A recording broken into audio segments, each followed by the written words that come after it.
মই প্ৰত্যাহ্বান জনাইছো, হিমন্ত বিশ্ব শৰ্মা যদি দম আছে জালুকবাৰীৰ মুখ্যমন্ত্ৰী পদ দে।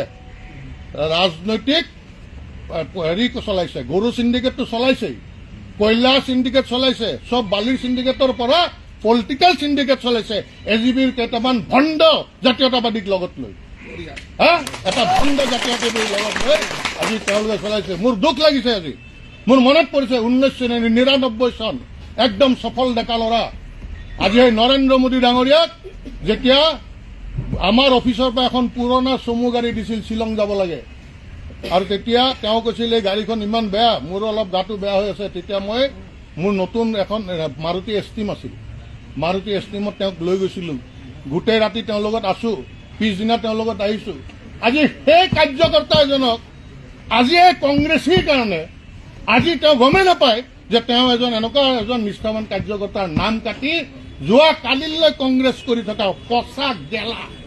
পচা গেলা আজি সেই যিসকলক আজি আনি তেওঁ টিকেট দিছে। এই কথাটো অন্তত যদি নৰেন্দ্ৰ মোদীয়ে গম পায়, এবাৰ হলেও তেওঁ দুখ কৰিব যে মই এনেকুৱা এজন কাৰ্যকৰ্তাৰ টিকেট কাটিলো যি 35 বছৰে নিজৰ ঘৰখনৰ পৰা মুখৰ পৰা কাঢ়ি জীৱন যৌৱন আজি সেই দলটোক দিলে, আমাৰ দলটোক দিলে।